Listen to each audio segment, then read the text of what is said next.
let's just jump. What? I think we actually keep this part in because we were like, oh, we'll just go for it. And we were talking about, are we doing that? Welcome back to the podcast or not welcome back to the podcast? But I think this is just a metaphor for how the last 30 minutes have gone, really. Yeah, welcome. Oh, That's all I have to say. I've lost the podcast mic adapter. You've got a cough. Like, Yeah, I mean, haven't I always got a cough though? But this is an insight into us, real life. We're just as like crazy, crazy and and organized as the rest of us. tripping up as everybody else is in life, but we are here. Welcome to the Web Pro Podcast, guys. I feel like this might be a little bit of a nice 2 minutes away from everything because, yeah, it's madness. I mean, we're pretty busy. Everyone that's like sees me at the minute says, "Oh, you look so busy," and I can't say because we all. I'm like, yeah. I remember a time about 8 months ago where I thought, why does everyone seem really busy and I'm not so busy? My feet do not touch the ground now. I mean, we were away last week when we were in Glasgow. That was cool. That was nice, wasn't it? First time, Yeah. first class on the train, which was lovely. Partly lovely, partly not lovely.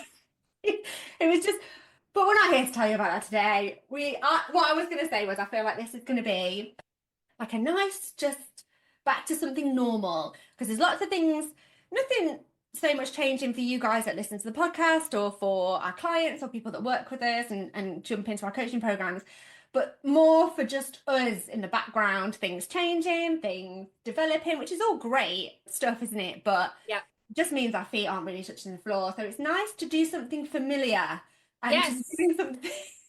absolutely. And I feel like as crazy as these minutes have been in terms of, oh yeah, let's get a podcast recorded.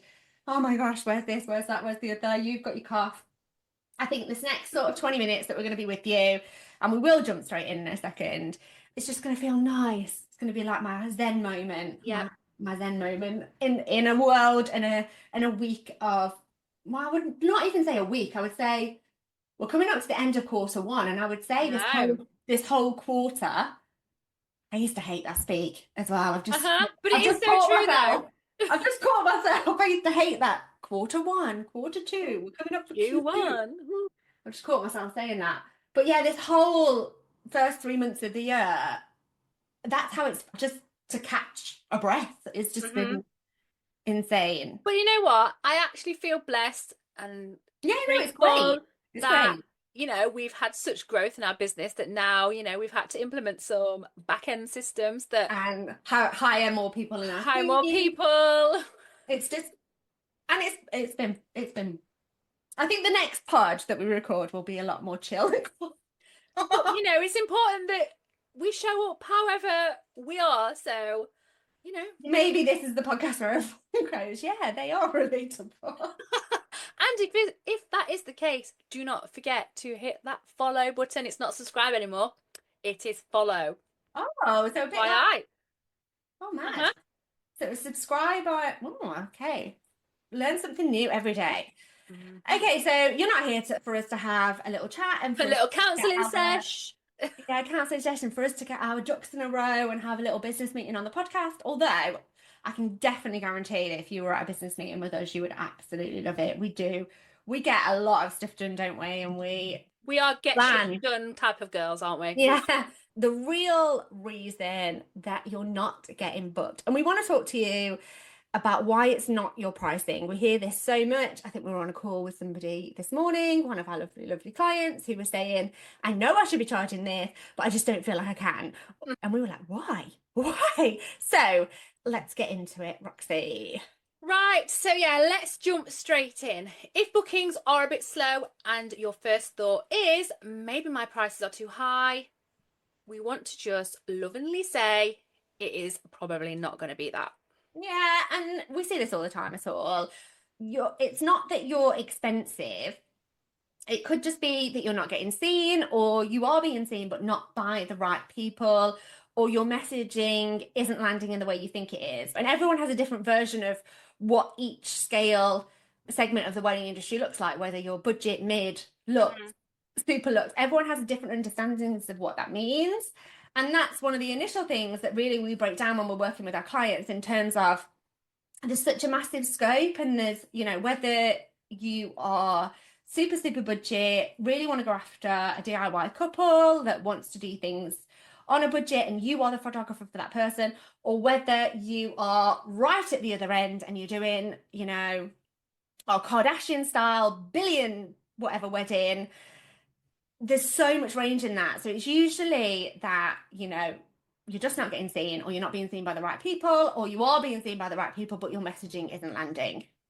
And we honestly do see this all the time. You're showing up online, you're Mhm. posting, you're sharing all the stuff, and it is tumbleweed, or worse, it's only your mates or other suppliers or your family liking your stuff. How frustrating is that?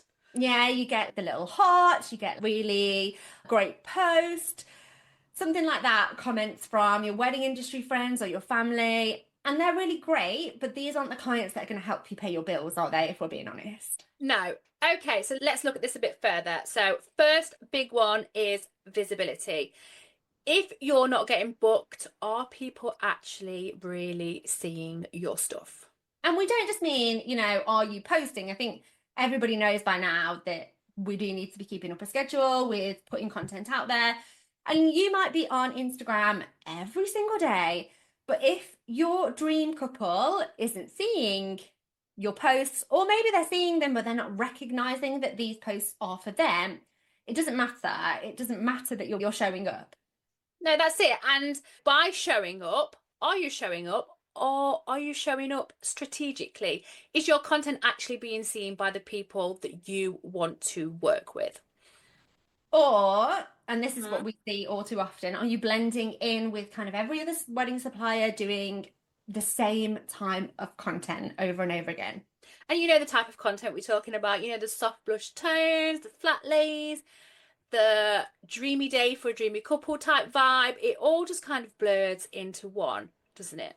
Absolutely. And you have to kind of remember that your wedding client isn't just looking at you. And in that period, they're probably looking at a lot of Uh-huh. wedding research, whether from one type of supplier or a lot of type of suppliers.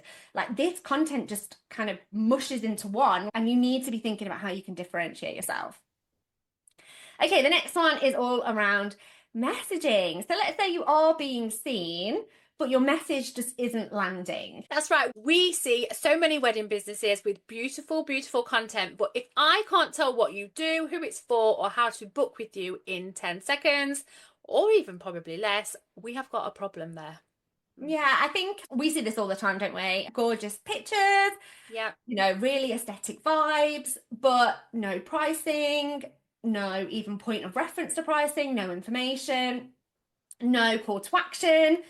And even when we get to their website, if we were looking at this on social media and we even click through to their website, and some of the time we can't even find websites, are you whacking your website on a load of link trees? And the link tree buttons are, you haven't really thought about where the buttons go. So actually, I'm like, which one's your website? So if you're making these mistakes, how can you get people from A to B, finding out about you, to contacting you in as Yeah. easy steps as possible? So if you opened your Instagram feed right now, would I be able to tell what you did, where you're based, how it is that I can What work your with name you? is? That all of, oh, don't get me started on that one. What your name I, is? I posted, so I do a lot of the sales calls in our business, and I speak to a lot of wedding business owners, and I always go and have a little hunt of what you do, who you are, and have a look on your feed. And oh my goodness, 9 times out of 10, I can't even find your name. So I posted a story on our feed about that, and then so many people were like, I feel like that was about me. Well, if the Maybe shoe it was. fits. This is a while ago, and is it still happening? This All is the time, yeah. Like we will go through like a few days where I can see everybody's name, but then still so many people. yeah, and I don't think Hard. it's not just about the name, is it? It's like actually we might know what you do, but we can't see where you do it. And Mhm. most of you will have like location-based businesses. I'd say 100% if you really have location-based businesses. And yes, you might want to expand on that location or do multiple locations, but how are people really understanding where you're from? And you know, sometimes we get to your inquiry form, if we manage to get that If far, we get that far. And on the inquiry form, it just says, tell me about your vision. And people move on because they just get stuck, like it's not landing. That's a hard thing for a couple to, you know, put out there And anyway. then would we say that in everyday language as well? No, Roxy, tell me about your vision for your new kitchen. You just say, oh, like, it's not used in everyday language, is it? no. So, like you say, it's really difficult for people to think about that. And I think really you're just making it hard for people to say yes. And, couples get overwhelmed. They don't have time to decode your brand and kind of go hunting for these things. If it's not crystal clear, if you're not getting people from A to B, where they are now to where they want to be, they're going to move on to the next one. And it's simple as that. That is so, so true. Right, let's talk about your ideal client for a sec. It's our favorite topic because Very sometimes, thingy. sometimes though, you are technically visible, but not to the right people. Yeah, you might be marketing to really budget conscious couples when actually you want relaxed but luxury couples who care about the vibe and not necessarily too worried about the price tag. So then that means that your content is attracting the wrong type of couples. And when they inquire and see your prices, you're just going to get ghosted. And it's not that you're too expensive, it's that your marketing spoke to somebody else, or your marketing spoke to somebody who wasn't that right fit in the first place. So it's not about your price, and we've done a whole podcast about it's not about your price. But yeah, whilst it's coming up, it's not about your price.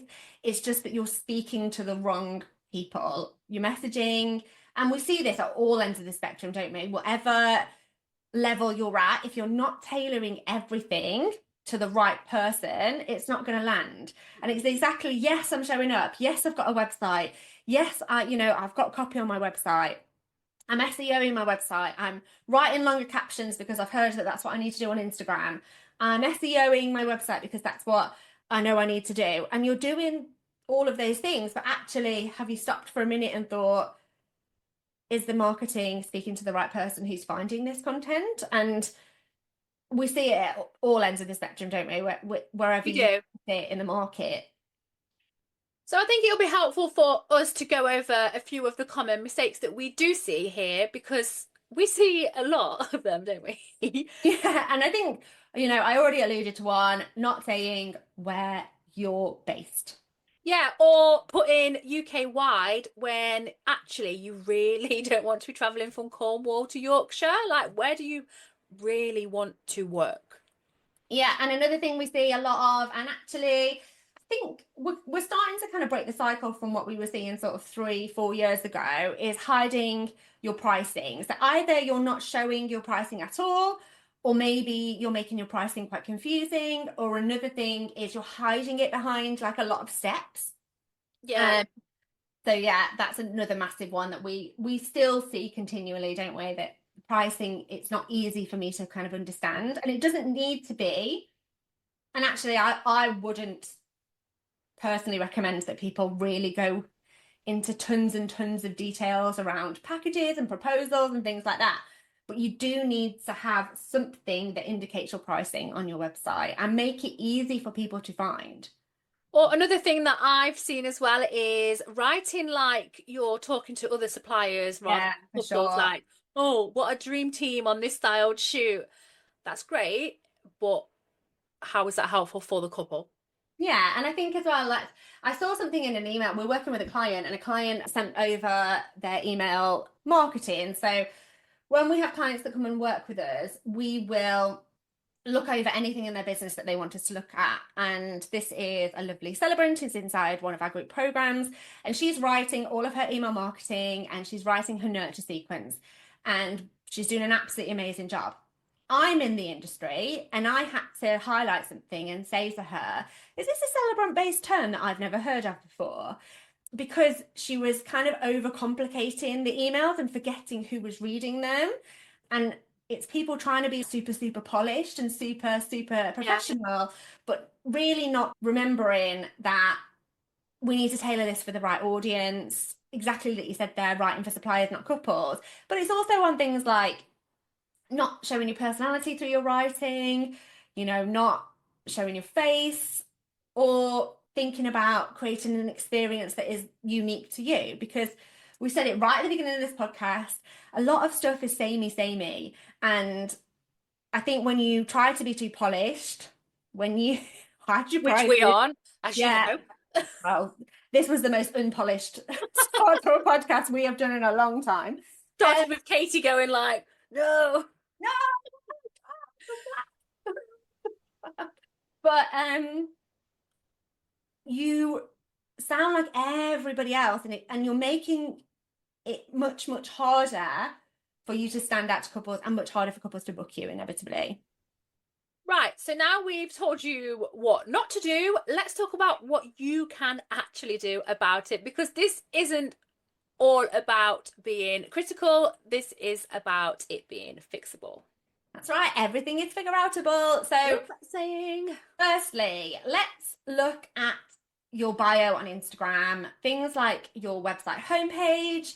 Where are people finding you? What's that first impression when they do find you? So, bio, homepage, landing page on a website, inquiry page maybe, and your last 9 Instagram posts. So really the posts that people can see before they really start to scroll.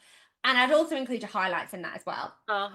Highlights are something that quite often wedding suppliers are getting wrong, aren't they? But if we were to come and visit any of those places, can we tell what you do, who you do it for? And I sell wedding dresses to brides isn't niche enough. I'm a photographer and I want to photograph couples' weddings in Cornwall isn't niche enough. But can people tell what you do, who it really is for, where you're based, and then how to take that next step with you? And I think if you are looking at the above and it's not easy to see that, these are the things you need to fix first and foremost, and get your name in there as well. Please. Yes. Please. For Roxy, just for Roxy. My sake. But everybody, like, it's important for people to be connecting with a human. Yeah. Right, then when those fundamentals are down, you need to go and look at your messaging. Have you stopped for a minute? And we do and did a lot of work on this inside of our program around using your couple's language and looking at all the places. And it's called data mining if we really want to get really geeky. But we looked at it. Roxy's eyes are rolling at me because, yeah, the more and more I'm like diving into new things for the business and putting things in place, the more geeky Katie seems to be getting. I think Katie wants to go and work for ChatGPT, honestly. Katie, I'm going to go and work in Silicon Valley, I think. Like, all of this tech, I'm like, oh my word, this is crazy. I've never seen anyone so geeking out over something like this, but it is incredible. Like, we love AI. We were learning about AI. Total tangent again. We were learning about AI, and then literally we left this conference, and I was on the train, like implementing everything before. Which I couldn't do because I'm travel sick. Well, Literally had to sit there like a 5-year-old. this is a story for another time. I'm not even getting into this. I think we need to do a spin-off. I think everyone would love a spin-off of our lives. Of just the crazy adventures, the polished version of Katie and Roxy that is not polished. But yeah, it's then about really thinking about your messaging. And yes, I used a posh term there in terms of data mining, but all that means is you already know more about your clients than you think you do. Mm-hmm. And it's about you looking for how do they speak, what kind of phrases are they using, what are a lot of them saying in their testimonials to you, because a lot of the information that your clients want from you, they already tell you in their inquiry form, in their testimonials, in the emails that go back and forth. So think back to an ideal couple that you've dealt with, or you've spoken to at a wedding fair, or however you like to communicate, and really look back and, pull out their inquiry forms, pull out their questionnaires, have a look at what their couple's language and what they are actually seeing. Because quite often what we see is that you are just describing your work how you see it. And that's not going to resonate. We hear that very, very, very often, don't we? I think as well, it's really important to not be afraid to repeat yourself. If you have thought, oh yeah, I've put who I want to work for, what I do. You know, I've got that down on a social post that I did last week. It's not enough. You need to be getting it out there everywhere you possibly can. And if you feel like you're saying the same thing over and over again, that's probably about the right amount of I know, time. I just thought, like, when you said that, I just thought, actually, how many calls do we do and how many things do we do where we repeat the same thing over and over Over again? and And because over. there's two of us in the business, I'm always like, how many times has Roxy heard me say this? And you must be the same because it's the stuff that works. So we're repeating it. And you know, the other thing is people need reminding. They don't just see one post and buy. Like that's not the process. They need to see themselves in your content. So they need to be able to relate to your content, be able to see themselves in your content, not just once, but over and over again.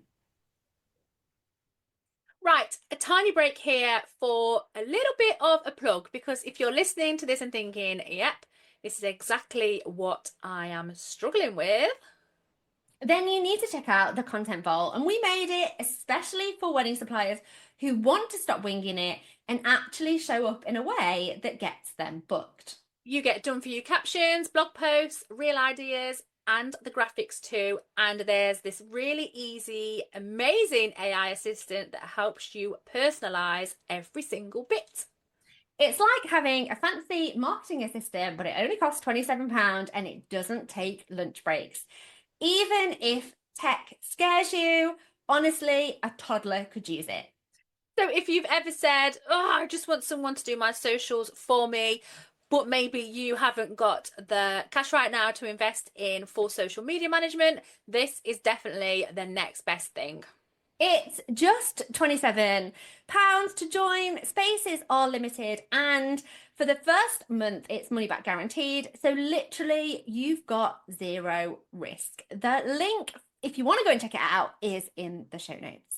You definitely should go and check it out. Okay, so if bookings are quiet and you're tempted to slash your prices, please, please don't. It's probably not the problem. It's more likely that it is your visibility. And remember, visibility doesn't just mean you're showing up. It could mean that you're just being seen by the wrong sorts of people. Your messaging or your ideal client focus needs a tweak. That's it. Yeah, you don't need a full rebrand. You don't need to panic. You just need to be clearer and more consistent. And if you want support showing up in a way that actually works and gets you more bookings in your business, you know exactly where we are. Reach out. You can reach out to us on Instagram or you can visit our website, www.theweddingbusinesshub.com, and we can have a quick chat and see how we can support your goals. That's right. And we will see you on the next episode. Thank you for listening. Thank you.